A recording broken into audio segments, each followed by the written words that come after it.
Hi, I'm Noah Gray of DjembeRhythms.com, and I'm going to walk you through a basic introduction to the basic tones, the basic notes that you play on the djembe. They are bass, tone, and slap. Now there's various ways of learning these techniques, but the basic part of it is with your tones, you hit in the middle part of your fingers. With your slaps, you hit only on the fingertips. And after a while, you get some nice calluses there on those parts of your fingers to show you've been doing your work. The bass is the easiest part. Just kind of a loose dropping of the hand, bouncing off the middle of the drum. The other notes you also bounce. You don't rest on the drum.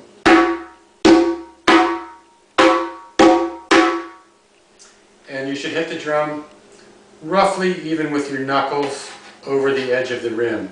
It could be a little back or a little forward depending on the size of your hand. The other thing to remember is to keep your hand in kind of a triangle position on the drum head. Your thumbs free so you don't bruise them. And your fingers are a little looser for the slap. A little more controlled for the tone. Otherwise they're in the same position and it's basically the same action. Just making sure that with the slaps your fingertips hit, and the tones more the middle, a woodier, deeper sound with that tone. Alright, now the other thing to be aware of when we're talking the language of the drum, we can speak the names of these notes using the terms that I believe originally came from Babatunde Olatunji, one of the forerunners of bringing West African drumming music to North America.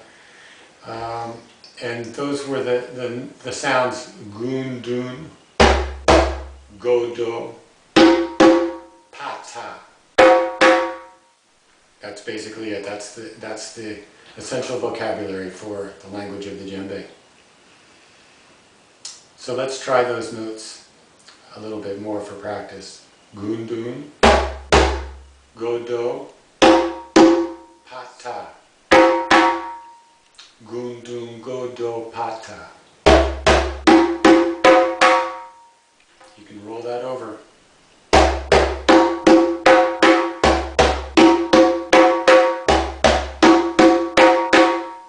Happy practicing.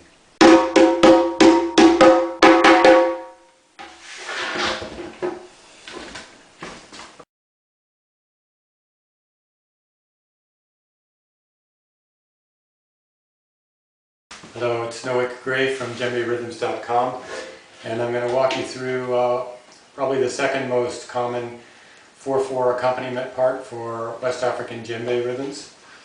And it's widely known as a basic part for cuckoo, which again is one of the more commonly played rhythms in 4/4. It goes like this.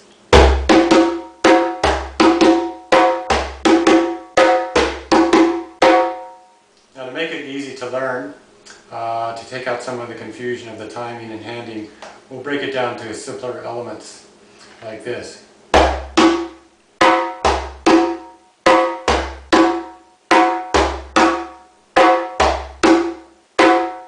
Now that might still sound a little awkward to your ear because there's a pause in the middle of the phrase. So we're going to balance it out by adding, for now, just for as a kind of training wheel, we'll add another bass beat to mark that pulse, like this.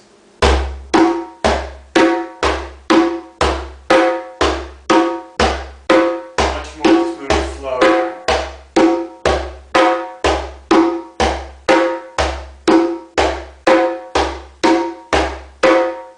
Once you get the feel of that and recognize where that pulse is, you can mark the pulse with your kind of like feeling it or saying instead of actually playing that second bass beat, because we don't play it in the rhythm on that second note. We just play the first one. So this time we'll play that same pattern. We'll mark the second bass beat with it. Now,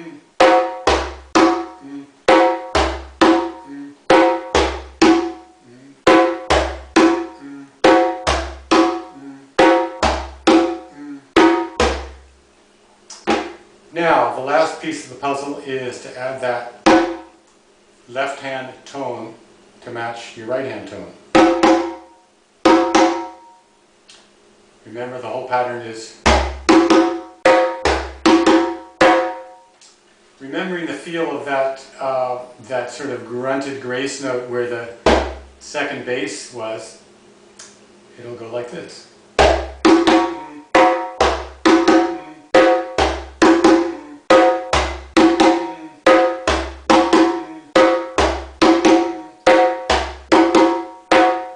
And then once we understand and feel where the timing is on this rhythm, we don't have to say that we can just feel it.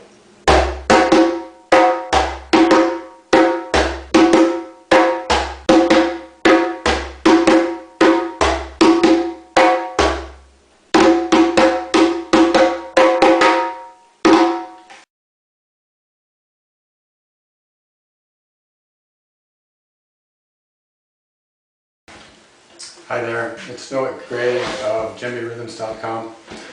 In this lesson we're going to learn the most basic of all djembe patterns in 4/4, and it's called Passport because it basically gives you a passport entry into virtually, well, say 90% of all 4/4 West African drum rhythms. It's the basic accompaniment part that marks time for the dance or for the music that you're playing with other drummers. And it goes like this.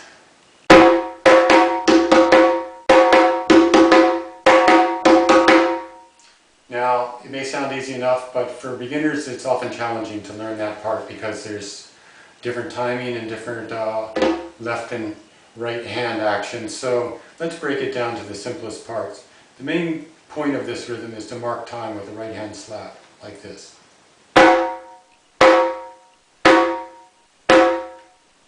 Watch how that works with the whole rhythm.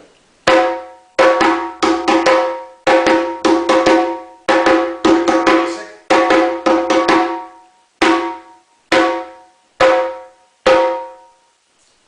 Now, let's just add the right hand tone. Keep it simple with the right hand for now. We'll see how the timing works out.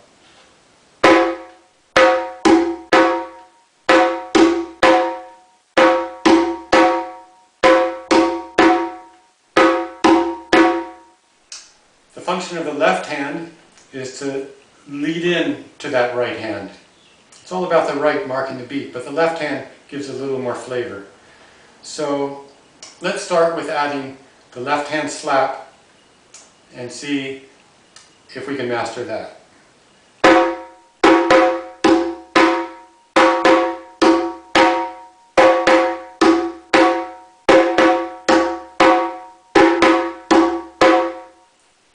Once you're comfortable with that, you can start working with the left hand tone, which goes between the right hand tone and slap. It's a little bit different timing than that left hand slap. So let's just practice that left hand tone by itself without the left hand slap.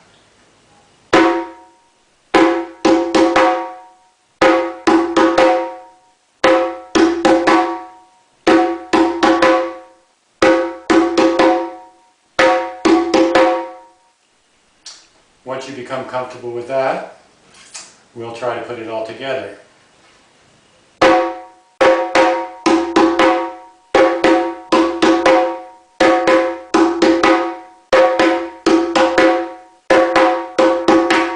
If you get stuck, confused, break it down to the simpler parts until you become more comfortable with it.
Hello, it's Noah Gray of DjembeRhythms.com. Today with this lesson we're going to learn the two most basic accompaniment parts for West African Djembe rhythms in 6/8 or 12/8 time, basically any 3-based rhythm.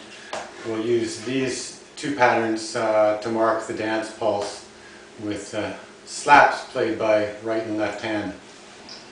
The first one is the simplest and it goes like this.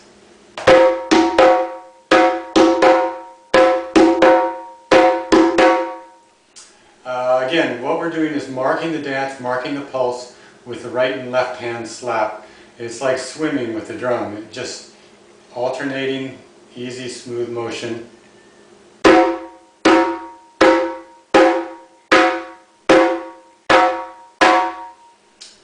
The right hand tone is just used as kind of a filler or pickup note leading into the left hand slap.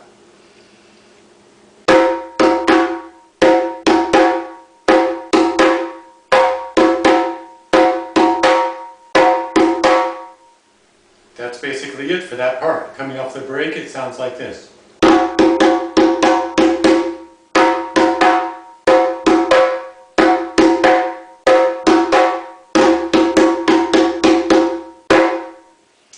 Now, the second accompaniment part serves the same function. It can be played by itself, but it also works more often as a good complement to the first part because it fills in tone notes in a different part of the phrase, so they kind of mesh together.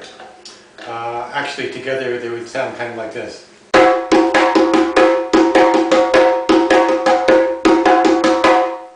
For now, let's just learn that second part that goes like this.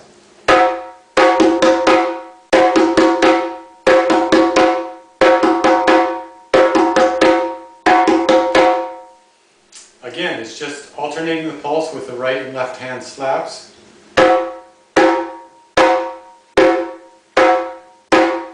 And just filling in the tone notes after the left hand slap. Now notice, because it's the left hand slap and the tones follow immediately after, in order to keep up a smooth action with our hands, we keep alternating our hands. So then it goes left, right, left, slap, so that we can come back on the right hand slap. But I'm teaching this pattern starting with the right instead of left because that's how it comes off the break.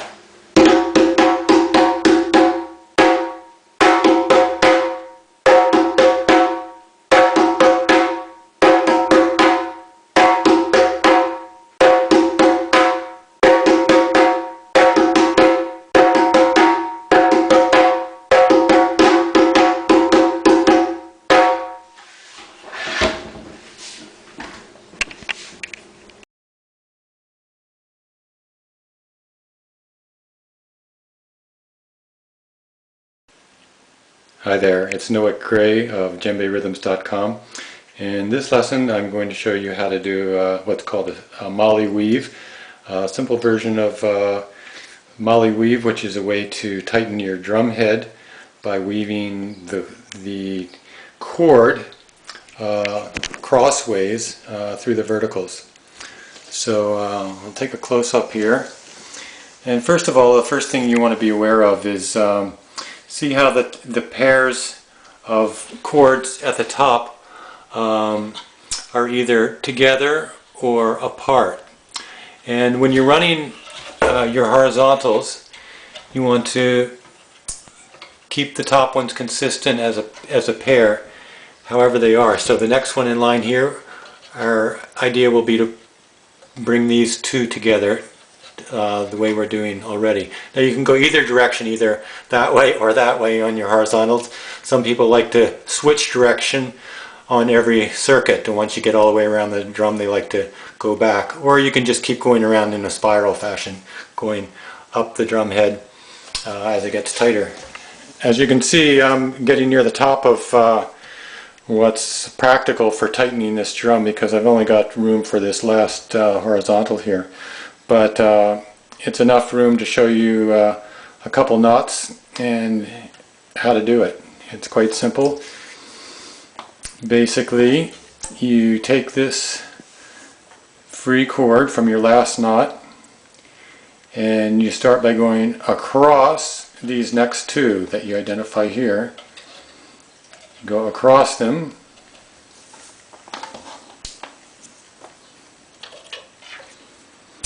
and then when you come back under, you come under only the last one and then over again. So over two, going that way, under one, and then over one, and then pull it through.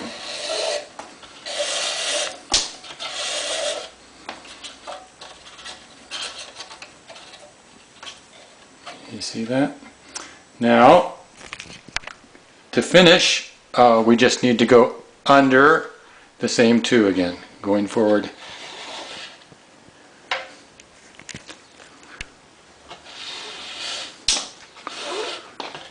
Over two, back under one, over one, and then back forward again, under two. And we're ready to pull it tight. For that, now you want to keep it snug down to the last row as much as possible, so you're going to have to kind of pull that direction and down at the same time with your pulling tension. Now I'll show you how to wrap that string around a stick, and it can even be a simple drumstick like so, not very thick, but when you wrap it you'll want to hold it on both sides around where the cord wraps so that you can give it a good pull without breaking the stick. Okay, we'll cover that right now. Okay, here we go, ready to wrap the cord around the stick. Go like that. You do a little twist in the loop. Same thing again, a little twist in the loop, and you've got a double loop. Make it snug, and now you've got a good grip for pulling.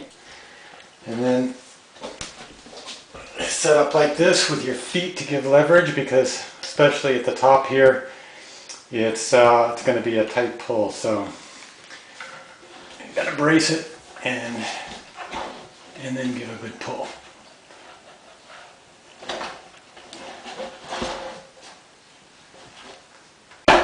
There. Now, the advantage of, there's two ways to do the molly weave knot. There's starting by going over these two and then weaving and then finishing under. And that's the way we did it now. And the result is you get a self-locking knot. You're good to go. The other way some people like to do is start by going under and then weave and then end up going over. But that's not as secure. So do it this way. Begin by going over the next two, weave and finish under, and then pull like we've just done. And we're done.